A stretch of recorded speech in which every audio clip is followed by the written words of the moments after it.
ప్రస్తుతం జరుగుతున్నటువంటి టీఆర్ఎస్లో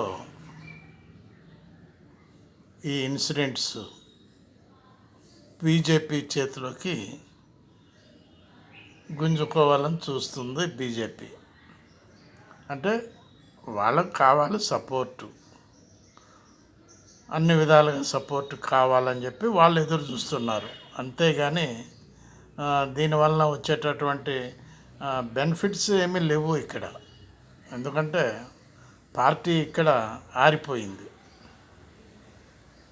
ప్రజలు కూడా చాలా వరకు బాధలు పడ్డారు. మెయిన్ నెంబర్ 1 ఒకటే విషయం ఏంటంటే తినిపించు అనేటటువంటి రీతిలో సాగింది గత 10 సంవత్సరాల పరిపాలన అని పబ్లిక్ అంటున్నారు. పబ్లిక్లో ఉన్నటువంటి ఈ తినిపించు అనేటటువంటిది చాలా గట్టిగా ఉన్నది వారి యొక్క మనసులో.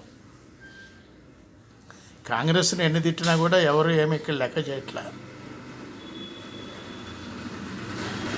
వీళ్ళు ఓడిపోయారు కాబట్టి ఈ విధంగానే తిడతారు, వీళ్ళు ఉన్నారు కాబట్టి ఈ విధంగానే తిడతారు అని అనుకుంటున్నారు పబ్లిక్. అంతేగాని కాంగ్రెస్ మీద పెద్ద వ్యతిరేకత లేదు.